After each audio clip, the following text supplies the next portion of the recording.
Magandang gabi, Philippine Air Force. Narito ang magiging lagaya't-tayan ng panahon ngayong gabi ng Martes at sa mga susunod na araw.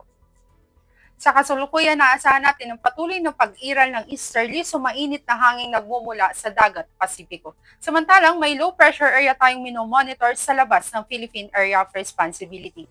Kaninang alas 3 ng hapon, ito'y huling namataan sa layong 1,070 kilometers hilagan-silangan ng Eastern Visayas. Ito na sabing low pressure area, may posibilidad ng pumasok ng Philippine Area of Responsibility sa mga susunod na oras. Aasahan din natin na sa katamtaman ang tsansa na mag-develop ito bilang isang bagyo sa mga susunod na araw. Aasahan din natin patuloy itong kikilos sa direksyong Kanluran-Hilagang-Kanluran.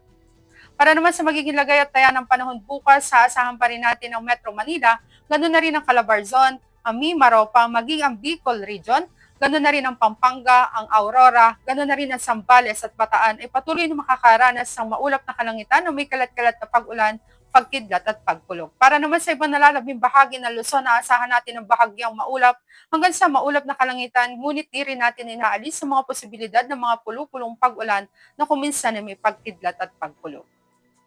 Para naman sa Kabisayaan, particular na sa northern portion ng Samar, dulot nga yan ng easterly, asahan natin ng patuloy na maulap na kalangitan na may kalat-kalat na pag-ulan, pagkidlat at pagkulog. Samantalang sa ibang nalalabing bahagi ng Visayas, maging sa buong Mindanao, asahan natin bukas ang bahagyang maulap hanggang sa maulap na kalangitan, ngunit di rin natin inaalis sa mga posibilidad ng mga pulupulong pag-ulan na kuminsan na may pagkidlat at pagkulog, lalo na yan sa dakong hapon o gabi.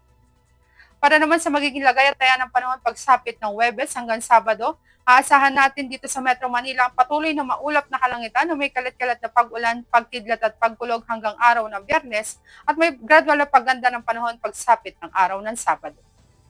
Ganon din ang aasahan natin dito sa Cavite. Samantalang dito naman sa Angeles, pagsapit ng Huwebes, aasahan natin ang bahagyang maulap hanggang sa maulap na kalangitan, ngunit may mga posibilidad pa rin yan ng mga pulupulong pag-ulan na kuminsan ay may pagkidlat at pagkulog. Pagsapit naman ng Biyernes, aasahan na natin ang maulap na kalangitan na may kalat-kalat na pag-ulan, pagkidlat at pagkulog. Dito naman sa Lipa, aasahan natin ang bahagyang maulap hanggang sa maulap na kalangitan sa mga susunod na araw, ngunit di natin inaalis sa mga posibilidad ng mga pulupulong pag-ulan na kuminsan ay may pagkidlat at pagkulog. Ganon din naaasahan natin dito sa Puerto Princesa, maging sa Kalayaan Island, sa Lapu-Lapu, sa Davao, ganon na rin sa Zamboanga.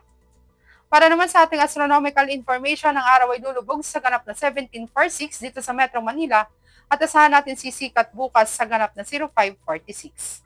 Para naman sa ating moon illumination, meron tayong 65% increasing. At yan ang latest update natin sa weather. Para manatiling updated sa lagaya't-taya ng panahon, i-follow lamang ang Air Force Weather Center sa aming mga social media accounts. At sa ngalan ng aming commanding officer na si Colonel Alvin John Cugador, Philippine Air Force General Staff Corps, I'm Sergeant Jessa C. Cuenca, Weather Forecaster ng Air Force Weather Center. Muli magandang gabi, Philippine Air Force.